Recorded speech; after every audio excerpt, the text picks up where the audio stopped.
Hello and welcome to another video. So we're going to be covering a kind of reanimate aggressive-ish shadow deck, I guess I could say. It does fairly well in the early game and fairly well in the late game. It's one I want to test further, but so far has been pretty average, I would say. As far as shadow decks go in rotation, it seems to do okay, which is good to see. Nice to see that it has something going for it, and something like Fickle Resurrector is definitely an interesting card to mess around with, so I thought why not give it a go. Anyway, we're going to get right into the video and check it out. So kicking this video off is Forest. Forest is one of the better matchups for this deck. I mean, things like Ceres can really limit your opponent, along with Odile being absolutely crazy. I would love to see Odile as a leader personally, but we'll see how those polls end up. We also have some pretty decent cards for our opener. Not really anything in the 2-drop range though like we would really want, but stuff that we can hopefully take advantage of.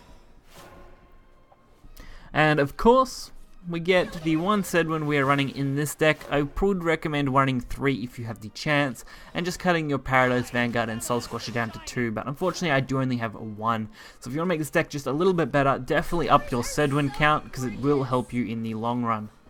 So Belinus, going to get some decent value, being able to kill both these followers for the price of its soul, that's about it. And Pure Hearted Singer is going to be pretty sweet.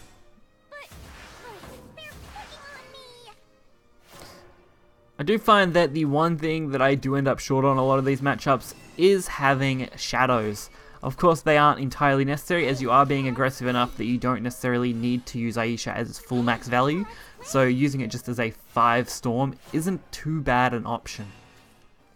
Paradise Vanguard, a perfect way to deal with brambles, removing both these followers pretty effectively, and Gloomy Necromancer, just kind of going for a draw. I don't really have anything else to aim for right now, so a draw was the best choice for me to do.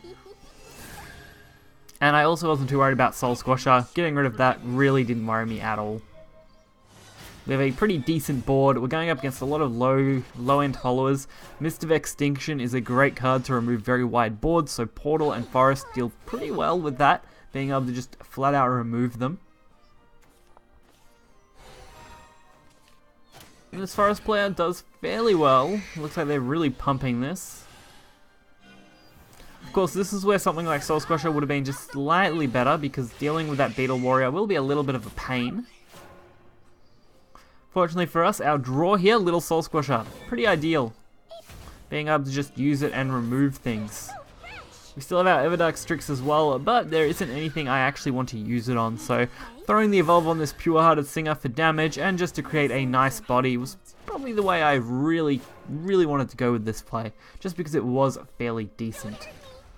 Water Fairy though does get the drop on the board with a Wood of Brambles, which not a shock at all. You expect to see Wood of Brambles come down repeatedly, especially when they bounce it. So, I mean, why not? Leafman, again, not another card that really impresses me too much in this matchup.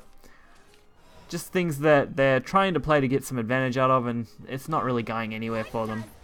So I go for the Eternal Potion, just hoping to be able to use it in the future. And being able to go face for a pretty substantial amount of damage this turn. Trying to get them within that lethal range that we want them in. Fairy Driver though, kind of messing up my plans a little bit. It's not the card I expected to come down right now, but it's definitely a card that deals some good damage here. Of course, it is pretty vulnerable to Mist of Extinction, even with that boost. And if they want to get rid of this Sedwin here, they need to either ram both of those followers or just go with one Fairy Driver. They had 2 options. This option though does lead me to pretty much clear this board out for free at this point. And once we clear one Fairy Driver, it'll be a little difficult for them to come back unless they do follow immediately up with a second.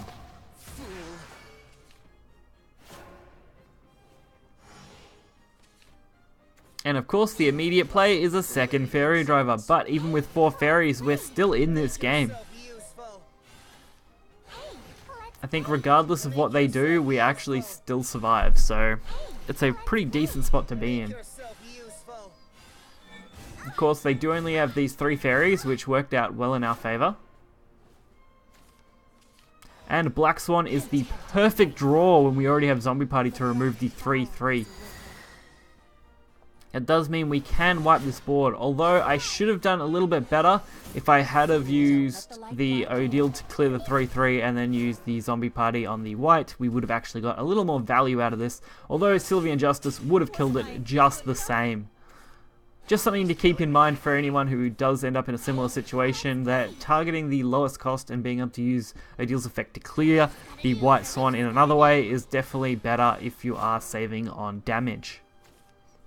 And there is the Zeus, which is perfect. So Gloomy Necromancer, get rid of Zeus. The Eternal Potion allows us to resummon the Zeus, and we can go for the immediate little Soul Squasher just to bolster the board. I do decide to kill off the Leaf Man just in case they happen to get some kind of decent card off this that could have potentially ended me.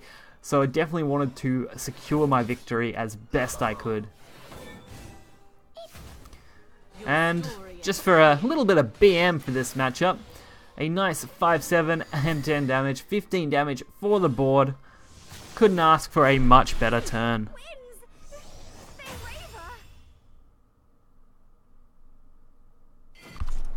And going off that forest match, we go straight into the next match of Sword.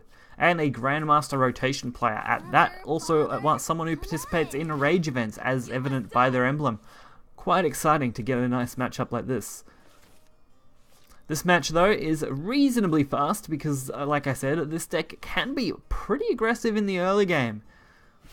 Especially against low-end followers like the things that Sword have in their more aggressive variants. Just because their stat lines aren't quite as good as Shadow stat lines when it comes to 2 and 3 dropped cards, in this situation at least. So Belinus, 2/2, pretty perfect. The 1/2, not much good. Oathless Knight, another card that is pretty decent, but not the best, especially when you're dealing with something like Belinus. So we can pretty much curve this out as best we can. We don't really have any reason to hold this Zeus until 10, especially in this match, so getting rid of it now, definitely the way to go.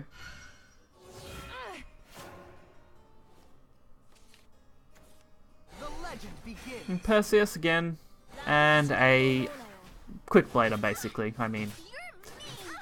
It means they have been playing long enough to have that promo, which is good to know. Ceres of the Night counters this entire board perfectly. It means even with an Evo, they're not going to be able to get rid of this Ceres, and they aren't going to be able to do it very easily if they do. It is going to cost them these followers here, so this isn't too shocking. Vagabond Frog.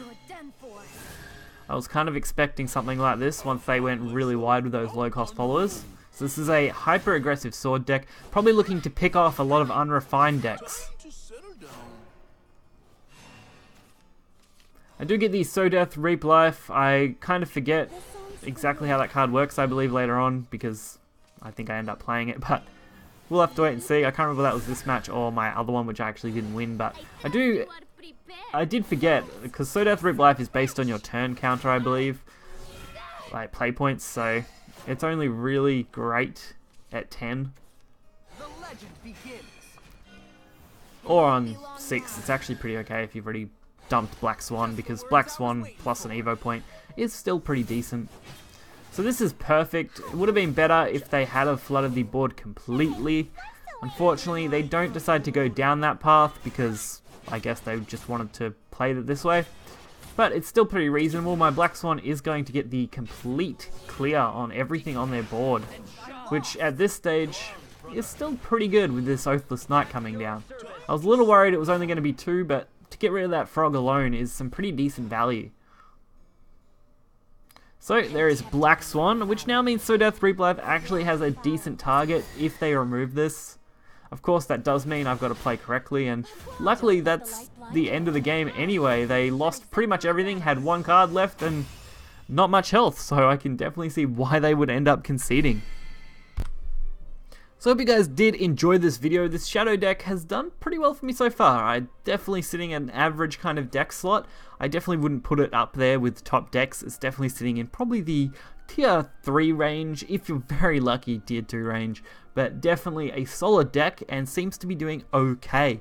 Of course, with a couple of adjustments, like I said, adding triple Eternity Hunters and just dropping down the Vanguard and the Soul Squasher would definitely add some better cards to the deck and probably more consistency, but unfortunately that is quite an expensive card and one that isn't ran in everything, so I'm pretty happy just sticking with one for myself. But if you guys want to enjoy more content, you can check out the rest of my channel. Be sure to hit that like button and subscribe. You'll find the deck list in the description below, and I will catch you guys next time. See ya.